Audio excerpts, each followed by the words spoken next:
কেমন আছেন? আশা করছি সবাই ভালো আছেন। চলে এলাম ম্যাচ শেষে, অর্থাৎ চ্যাম্পিয়ন্স ট্রফির তৃতীয় match Afghanistan versus south Africa. South Africa কিন্তু প্রথমে টসে জিতে ব্যাটিং করতে নেমে আফগানিস্তানকে একটি বিশাল বড় লক্ষ্য দেয়। 315 রান করে সাউথ আফ্রিকা, যেখানে রিয়ান রিকলেটন সেঞ্চুরি করে।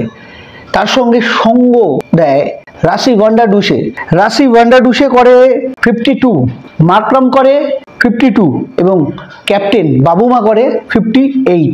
রিয়ান রিকলেটন করে 103 রান আউট হয়। আর এই ম্যাচে প্লেয়ার অফ দ্য ম্যাচ হয়েছে রিয়ান রিকলেটন। তার সেঞ্চুরির সুবাদে তাকে কিন্তু প্লেয়ার অফ দ্য ম্যাচ ঘোষণা করা হয়েছে। 315 রানের বিশাল টার্গেট ব্যাট করতে নেমে জবাবে আফগানিস্তান কিন্তু ব্যাটিং বিপর্যয়ে পড়ে। গুরবাজের উপরে প্রচুর ভরসা ছিল আফগানিস্তানের, কিন্তু গুরবাজ ফেল। গুরবাজ করে 10 রান। সেই জায়গায় থেকেই কিন্তু ব্যাটিং বিপর্যয় শুরু হয়। এরপর সেরকম কেউ আর কিন্তু প্রতিরোধ করতে পারেনি, একমাত্র রেহমত শাহ কিন্তু লাস্ট অব্দি ব্যাটিং করেছে।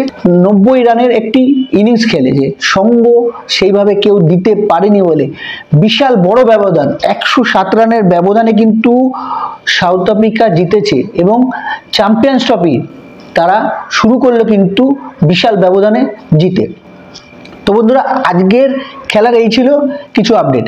এবারে আসবো কালকে কিন্তু খুব বড় ম্যাচ, চ্যাম্পিয়ন্স ট্রফির আরও একটি বড় ম্যাচ, অস্ট্রেলিয়া ভার্সেস ইংল্যান্ড।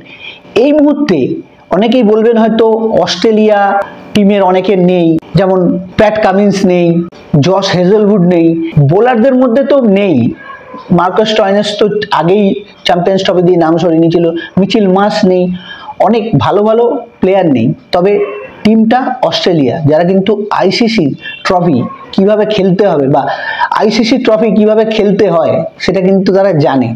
না থাকলেও যারা আছে তাদের নিয়ে কিন্তু অস্ট্রেলিয়া লড়বে। তবে ইংল্যান্ডও কিন্তু ভালো দল, কিন্তু ইংল্যান্ডের রিসেন্ট যে ফর্ম খুবই খারাপ। ইংল্যান্ডেও কিন্তু ভালো ভালো প্লেয়ার আছে, জস বাকলার আছে, ফিলিপ সল্ট আছে, বোলিং এর দিক দিয়ে বলুন আপনি আদিল রশিদ একমাত্র এক্সপিরিয়েন্স বোলার আছে স্পিনার হিসাবে, মার্ক উড আছে, জোফরা আর্চার আছে। বোলিং এ কিন্তু অনেকটা ব্যালেন্স লাগছে ইংল্যান্ডকে, কিন্তু ইংল্যান্ডের যে রিসেন্ট ফর্ম, সেই রিসেন্ট ফর্মটা কিন্তু অনেকটাই খারাপ। আর অস্ট্রেলিয়া কিন্তু ব্যাটিং লাইনে অনেকে কিন্তু আছে, বোলিং লাইনে একটু কমজোরি হলেও কিন্তু অনেক ভালো ভালো বোলার আছে। স্পিনারদের দিক দিয়ে জাম্পা আছে, অ্যারেন হার্ডি আছে, অনেকে মোটামুটি অস্ট্রেলিয়া টিম আইসিসি টুর্নামেন্টে কিন্তু যারা নেই সেই দিকে তাকাবে না, যারা আছে তাদের নিয়ে কিন্তু লড়বে। এটাই কিন্তু টিম অস্ট্রেলিয়ার সব থেকে গুরুত্বপূর্ণ জিনিস, কারণ তারা যতক্ষণ না খেলা শেষ হয়, খেলা শেষ বল অবধি তারা লড়ে যায়। আর এই জন্যই কিন্তু টিম অস্ট্রেলিয়াকে আমি এই ম্যাচে এগিয়ে রাখবো। আপনারা বলুন, এই ম্যাচে আপনারা কাকে এগিয়ে রাখবেন, ইংল্যান্ড না অস্ট্রেলিয়াকে? অবশ্যই কমেন্ট বক্সে মতামত দিন, আর কমেন্ট বক্সে জানান যে এই ম্যাচ কে জিততে পারে। তো বন্ধুরা, এই ছিল আজকের ম্যাচ ও অস্ট্রেলিয়া ইংল্যান্ডের ম্যাচ নিয়ে কিছু আপডেট আপনাদের সামনে তুলে ধরলাম। আশা করছি আমার স্পোর্টস লাভার্স চ্যানেলটা আপনাদের ভালো লাগলে আমার সঙ্গে থাকবেন, লাইক শেয়ার করবেন, সাবস্ক্রাইব করবেন, আর বেল আইকনে গিয়ে বেলটা টিপে দেবেন। আসি, দেখা হবে অন্য কোনো ভিডিওতে।